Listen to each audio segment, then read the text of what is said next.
Mr. Kwan, you said something that really jumped out at a lot of us. You said China knows everything. How do you know that they know everything? Well, we have evidences of people changing the cell phone, for example, or they long thought they can be offline and not be bothered by China, but China found them. There are a lot of cases where people will check into the hotel, not book under their name, and yet they would get, as soon as they check into the hotel, they would get a phone call in their hotel room saying, "We know who you are. You better be careful. Be careful of what you said." So these are all the incidents that have been reported to us, and we have collected these evidences in testimonies of harassment and intimidation. And our group, together with Amnesty International and other groups, have compiled this report since 2017. We submitted it to RCMP and the PMO, but we have not heard anything from him.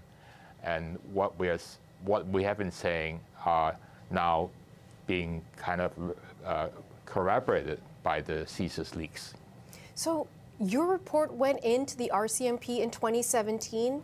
That's we are right. in 2023, sir. Why has it taken so long, you think, for such action to happen? You tell me. I know that there is a bureaucracy involved, but I'm also perplexed the fact that why nobody even acknowledged that they received this report. Although the media has picked it up more recently, the last couple of years. And I want to remind folks that if you submitted your report in 2017, the reporting that has come from the Globe and Mail and Global News is that there was Chinese interference in the 2019 and 2021 elections. So you are already ahead of that reporting, indicating that China was meddling. Let me ask you this, sir. What do you think China's goal is here? Basically to influence Canadian policy, to curry favor from the Canadian public, and as well as to burnish its image in the world. So in that sense, they're getting their proxies of people who are under their influence to speak well for them, and also to make sure, for example, when things like the foreign registry comes out, that there is enough voices arguing against the establishment of such a foreign agent registry. So they can do a lot of things. In a sense, they're like the lobbyists that China has an army of these after so many years of infiltration and so many years of intervention. Mr. Kwan, what would this registry that you're proposing, a foreign agent registry, do that lawmakers and law enforcement don't really already have access to? If someone breaks the law, don't we have enough in place to make sure that they are prosecuted? This will serve two cases. One is, obviously, this is not a 100% solution to our problem. People can choose not to register themselves as a foreign agent or foreign lobbyist. However, I think setting up the registry by itself will serve as a deterrent, telling the other side, be it China, Russia, or Iran, that, we are watching, we're taking some action. My frustration all these years has been that we have not taken a strong stance against these foreign forces. We've been kind of playing the long of the game, hoping that it'll go away. Well, it hasn't gone away in the last 20 years, and we don't see anywhere it's going to go away soon. So we better wake up fast and stand firm and set up all these mechanisms. Foreign registry is one of them. We also urged the RCMP to set up a national hotline for people to report these harassment and intimidation like our activists receive, so that people do not fear that they can be anonymous, but they make sure that RCMP can do something about it. Because in the past, a lot of these reporting had gone to local police or the RCMP, and yet they would say, well, we don't have enough evidence to prosecute. So again, a national hotline is not 100% solution, like the minister says. It's not the panacea to all the problems, but it will serve as deterrent.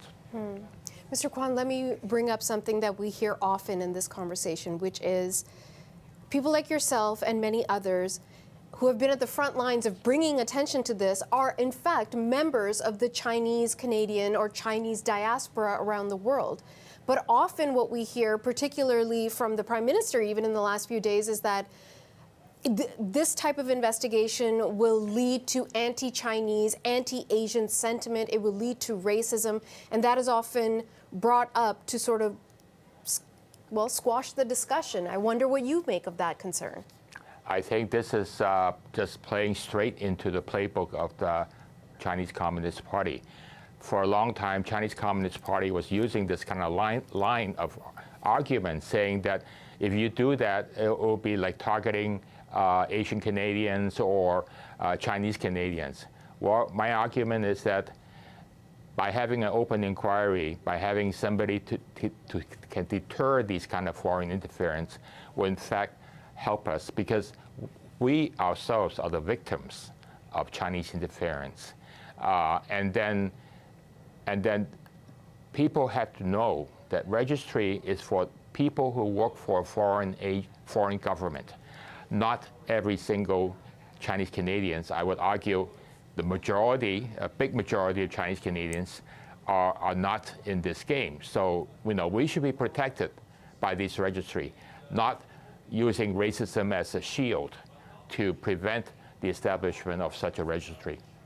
Mr. Kwan, before I let you go, sir, let me ask you one more thing, which is about your own personal safety. Right.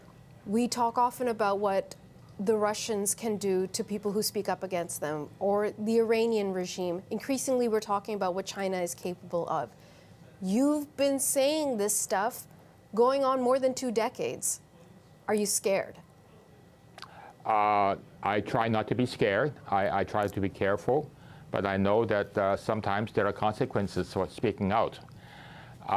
And I'm more in a more limelight than a lot of people who may not have the same limelight that I get.